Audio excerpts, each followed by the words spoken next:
Hello दोस्तों। आज हम क्लास 10th का पहला अंग्रेजी का चैप्टर है ए लेटर टू गॉड, वो स्टार्ट करने जा रहे हैं।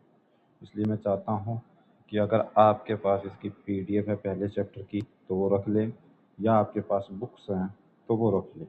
और पहला चैप्टर जहाँ से स्टार्ट होता है वहाँ से इसको पढ़ते हैं। स्टार्ट करते हैं द हाउस से। ओके, मैं एक एक लाइन का हिंदी में मतलब बताता जाऊँगा और जो मीनिंग है वो भी आपको बताता जाऊँगा। हो सकता है आपको कुछ आसानी हो जाए पाठ समझने में।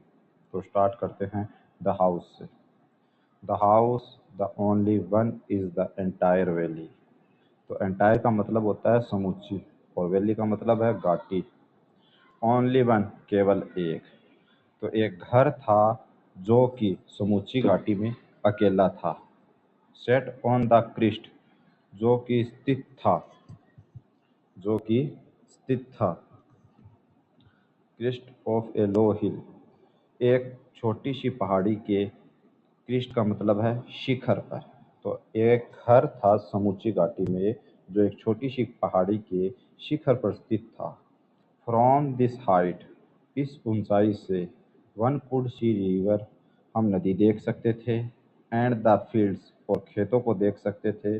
ऑफ राइप कॉर्न, और पकी हुई फसल को भी देख सकते थे। डॉटेड विद द फ्लावर्स, जो कि उस पकी हुई फसल के छितराए हुए फूल होते थे वो भी हमें दिखाई देते थे। देट ऑलवेज प्रोमिस्ड, जो हमेशा ये वादा करते थे ए गुड हार्वेस्ट, अच्छी फसल होने का। तो हार्वेस्ट का मतलब होता है कटाई, और प्रोमिस्ड का मतलब होता है वादा करना। ऑलवेज का मतलब होता है हमेशा। तो वो घर था, वो एक छोटी सी पहाड़ी के शिखर पर स्थित था, और इतनी ऊंचाई पे स्थित था कि वहाँ से हम नदी को देख सकते थे, खेतों में पकी हुई फसल को देख सकते थे, और उस फसल को देखकर ये अनुमान लगाया जा सकता था कि अब की बार है फसल अच्छी होगी। The only thing the earth needed, only thing, केवल आवश्यकता थी तो एक चीज की, अर्थ यानी कि पृथ्वी को। नीडेड वाज ए डाउनपुअर, एक भारी मूसलाधार वर्षा की। एट लास्ट ए सोवर, या कोई हल्की बूंदाबांदी की। यानी वो फसल अब पककर तैयार थी, तो उस फसल को केवल अब एक चीज की आवश्यकता थी, या तो भारी बारिश हो जाए या कोई हल्की बूंदाबांदी हो जाए। Throughout the morning Lencho, सुबह के समय में लेंचो, वो न्यू हिज फील्ड इंटीमेंटली, जो अपने खेतों को अच्छी तरीके से जानता था। हैड डन नथिंग एल्स, उसने कुछ नहीं किया, but see the sky toward the north east, लेकिन वो आसमान की तरफ देखता है नॉर्थ ईस्ट साइड से। तो अभी तक हमने पढ़ा, उसमें बताया गया है कि एक घाटी है, उसकी ऊंचाई पर, ऊंचाई के शिखर पर एक घर बना हुआ है, और इतना ऊंचा है कि वहाँ से हम नदी देख सकते हैं, पके हुए फसलों के खेत देख सकते हैं, और उन फसलों पे आए हुए फूलों को भी हम देख सकते हैं। अब पृथ्वी को आवश्यकता थी या तो कोई भारी बारिश हो जाए या हल्की बूंदाबांदी हो जाए। तो इसमें एक करेक्टर आया है, उस किसान का नाम है लेंचो, जो अपने खेतों को अच्छी तरीके से जानता था। वो कुछ नहीं किया उसने सुबह के समय, वो जाता है और आसमान की तरफ देखता है नॉर्थ ईस्ट साइड से। नाउ, अब, we were really going to get some water women, तो अब लेंचो है वो अपनी पत्नी से कहता है कि अब हमें सच में थोड़े से पानी की आवश्यकता है। थोड़े से पानी की आवश्यकता का मतलब है कि हल्की बारिश की आवश्यकता है। द वूमेन, औरत, वो वाज प्रेपिंग सफर, औरत जो रात का खाना बना रही थी, रिप्लाइड, उसने उत्तर दिया। यानी उसकी जो वाइफ थी वो रात का खाना बना रही थी, तो वो अपनी पत्नी को जाके बोलता है कि हमें अब थोड़ी सी बरसात की ज़रूरत है। तो उसकी पत्नी जो खाना बना रही थी उसने रिप्लाई दिया, यस, हाँ, गॉड विलिंग, जैसे भगवान की इच्छा। The older boys were working in the field, अब लेंचो के जो बड़े लड़के थे, बड़े बेटे थे, वो काम कर रहे थे खेत में। Wheel the smaller ones were playing near the house, और जो छोटे थे वो खेल रहे थे उस हाउस के, उस घर के बाहर। अनटिल, जब तक, the women called to them all, जब तक कि उस औरत ने उनको बुला नहीं लिया। कम फॉर डिनर, और उसने आवाज़ दी, उसकी डेंसो की वाइफ ने आवाज़ दी, कम फॉर डिनर, डिनर के लिए आ जाओ, रात के खाने के लिए आ जाओ। It was during the meal that, अब खाने का समय हो गया था और खाने खाने के समय में just as Lencho had predict, जैसा लेंचो ने अनुमान लगाया था, प्रिडिक्ट का मतलब होता है अनुमान लगाना। Big drop of rain began to fall, बड़ी बड़ी बारिश की बूंदें थी वो गिरने लगी थी। In the north east huge mountains of clouds could be seen approaching, और नॉर्थ ईस्ट साइड से बड़े बड़े माउंटेन्स यानी कि पहाड़ों जितने बड़े जो बादल थे, ऑफ क्लाउड्स बादल थे, वो आते हुए, अप्रोचिंग का मतलब है बढ़ते हुए, आते हुए, सीन यानी देखे जा सकते थे। तो अभी तक हमने पढ़ा कि उसकी जो वाइफ थी वो खाना पका रही थी, और खाना पका रही थी तभी लेंचो जाता है और लेंचो अपनी वाइफ को कहता है कि अब हमें पानी की आवश्यकता है, यानी कि बारिश की आवश्यकता है। तो उसकी पत्नी जो खाना बना रही थी वो उसने कहा कि हाँ, जैसे भगवान की इच्छा, अगर भगवान ने चाहा तो ज़रूर बरसात होगी। तब जो बड़े लड़के थे लेंचो के, वो खेत में काम कर रहे थे और जो छोटे थे वो बाहर खेल रहे थे। तो इतने में लेंचो की वाइफ है वो अपने बच्चों को आवाज़ देती है और बोलती है आ जाओ डिनर कर लो, डिनर का समय हो गया है। तो लेंचो ने जैसा अनुमान लगाया था ठीक वैसा ही शुरू हो चुका था, बारिश की बड़ी बूंदे बूंदे थी वो गिरना स्टार्ट हो गई थी, और जो बादल थे वो नॉर्थ ईस्ट साइड से बढ़ते हुए आ रहे थे, वो देखे जा रहे थे। द एयर वाज फ्रेश, हवा थी वो ताज़ी थी, एंड स्वीट, और थोड़ी मधुर थी, यानी कि मधुर का मतलब यहाँ पे ठंडी दी गई है। The man went out for no other reason, आदमी है वो बिना किसी कारण के बाहर जाता है, than to have to pleasure of feeling the rain on his body, और वो खुशी महसूस करता है, उस बारिश की बूंदों की खुशी है वो महसूस करने के लिए अपनी बॉडी पे, इसलिए वो बिना किसी कारण के बाहर जाता है। And when he return he exclaimed, और जब वो वापस लौटता है वो चिल्लाता है, these are not rain drops falling, ये बारिश की बूंदें नहीं गिर रही है फ्रॉम द स्काई, आसमान से, दे आर न्यू कॉइन्स, ये नए सिक्के हैं। The big drops are 10 cent, बड़े सिक्के हैं वो 10 सेंट के बराबर है, and the little ones are 5, और जो छोटे सिक्के हैं वो 5 सेंट के बराबर है। तो जब लेंसो ये बात कर रहा था कि बारिश आने वाली है, इतने में बारिश स्टार्ट हो जाती है, बड़ी बड़ी बूंदें गिरती है, तो उन बूंदों को अपने शरीर पर महसूस करने के लिए, खुशी को महसूस करने के लिए वो बाहर निकलता है अपने घर से और वापस अंदर आता है, और जोर से अपनी पत्नी को बोलकर कहता है कि ये बारिश की बूंदें नहीं गिर रही आसमान से, ये सिक्के गिर रही हैं।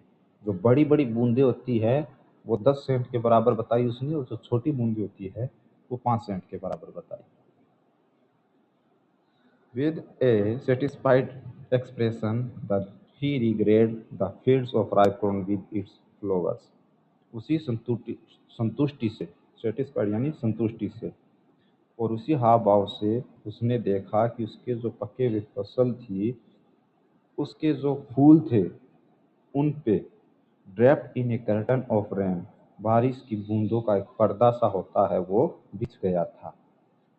बट सडनली, लेकिन अचानक, ए स्ट्रॉन्ग विंड बिगेन, एक तेज हवा शुरू हो जाती है, to blow and along with the rain very large hail stone, तभी हवा तेज हो जाती है और उसके साथ साथ बारिश तेज होती है, और बारिश के कारण वो जो बूंदे थी अब वो हिल स्टोन में बदल जाती है। हिल स्टोन्स का मतलब होता है ओले में, और लार्ज हिल स्टोन का अर्थ होता है बड़े ओलों में।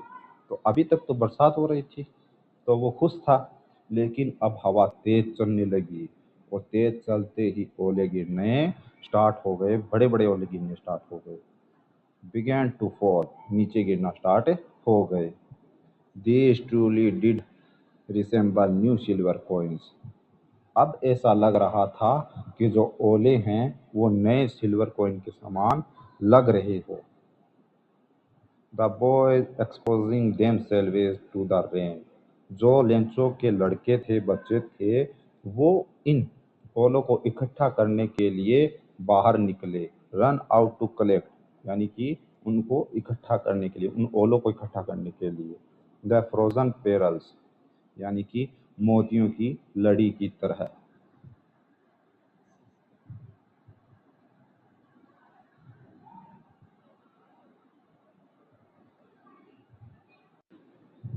It's really getting bad now. अब ये सच में बुरा हो रहा है, एक्सक्लाइम्ड द मैन। वो आदमी जोर से चिल्लाया। अब वो आदमी का मतलब है लेंचो। लेंचो है, वो जोर से चिल्लाया। ये सच में बुरा हो रहा है। आई होप, मैं आशा करता हूँ, इट पास क्विकली, ये तेजी से गुजर जाए। It did not pass quickly, लेकिन ये तेजी से नहीं गुजरा। फॉर एन और, लगभग 1 घंटे तक, द हिल रेंडेड, जो ओले थे, उनकी बरसात जारी रही। ऑन द हाउस, घर पर। द ग्रा गार्डन, गार्डन में। द हिल साइड, और उस पहाड़ी की तरफ। द कॉर्नफील्ड, और यहाँ तक कि खेतों में भी। ऑन द वूल वैली, और समूची घाटी में। मतलब यहाँ पे बताया गया है कि जब बारिश तेज हो रही थी, बारिश हो रही थी, तब लेंसो खुश था। तो उसने उन बारिश के बूंदे थे, उनकी तुलना थी, वो कर दी थी। तो बड़े जो बारिश की बूंदें थी, उनकी तुलना तो की थी 10 सेंट से, और जो छोटे बारिश की बूंदें थी, उनकी तुलना की थी 5 सेंट से। तो जब बारिश की बूंदें पड़ रही थी, तब तक तो खुश था, लेकिन अचानक बरसात थी, वो ओलावृष्टि में बदल गई। जब ओले बड़े बड़े गिरने स्टार्ट हुए, तो वो ओले थे, वो किसकी तरह लग रहे थे? चांदी के सिक्कों की तरह लग रहे थे। लेकिन अब ये ओले थे, उनको देखकर लेंसो काफ़ी घबरा गया, और उसे लग रहा था, उसने कहा कि अब ये जो गिर रहे हैं ना ओले, ये सच में बुरे हैं। मैं ऐसा करता हूँ कि ये तेज़ी से गुजर जाए। लेकिन वो जो ओलावृष्टि थी, वो तेज़ी से नहीं गुजरी, और लगभग 1 घंटे तक वो ओले गिरना जारी रहे। तो वो ओले घर पर भी गिरे, गार्डन में भी गिरे, हिल साइड में भी गिरे, खेत में भी गिरे, और समूची घाटी में भी गिरे। The fields was white. अब जो खेत थे, वो सफ़ेद हो गए थे। As if covered with salt, जैसे कि उन पे नमक है, उससे वो ढक चुके हो, यानी कि वो नमक की चादर की तरह बिछ चुके थे, ओले थे जो। Not a leaf remind on the tree, पेड़ पे एक भी पत्ती शेष नहीं बची थी। The corn was totally destroyed, जो फसल थी, वो पूरी तरीके से खराब हो गई थी, डिस्ट्रॉयड, बर्बाद हो गई थी। The flowers were gone from the plants, और जो पौधे थे, उन पे जितने भी फ्लावर्स यानी कि फूल लगे हुए थे, वो भी चले गए थे। Lencho souls was filled with sadness, Lencho की जो सोल यानी कि आत्मा थी, वो भर चुकी थी। फील्ड यानी भर जाना, विद सैडनेस, दुख के साथ। क्यों भर गई थी भाई? क्योंकि उसे उम्मीद तो थी बारिश की, लेकिन पड़नी क्या हो गई शुरू? ओले। ओले गिरना स्टार्ट हो गए थे। तो वो क्या हो गया था, उसकी फसल थी, वो खराब हो गई थी, बर्बाद हो गई थी पूरी। तो उसे अब दुख होने लगा था। When the storm had passed, जब तूफान गुजरा। He stood in the middle of the field, तो अपने खेत के बीच में खड़ा हो गया। And said to his sons, और उसने अपने बेटों से कहा, यानी जब तूफान गुजर गया, ओलावृष्टि ठहर गई, तब वो जाके अपने खेत के बीच में खड़ा होता है और अपने बेटों से कहता है, a flocks of locusts would have left more than this, कि एक टिड्डियों का झुंड होता है, वो भी इससे ज़्यादा छोड़ देता है। The hill has left nothing, लेकिन इन ओलों ने तो कुछ भी नहीं छोड़ा। दिस ईयर, इस साल, we will have no corn, हमें कोई फसल नहीं होगी। That night was a sorrowful one, ये जो रात थी, एक दुखदाई रात थी उनके लिए। ऑल आवर वर्क, हमारा सारा जो काम है, फॉर नथिंग, वो बेकार गया। There's no one who can help us, हमारी कोई मदद नहीं करेगा। We will all go hungry this year, इस साल हम भूखे मरेंगे। ठीक है दोस्तों, तो यहाँ तक एक पार्ट बनाया है हमने। अगर आपको अच्छा लगे तो आप कमेंट सेक्शन में जाइए, वहाँ कमेंट कीजिए, हम इसका चैप्टर का दूसरा पार्ट भी जल्दी ही लेकर आएंगे। Thank you.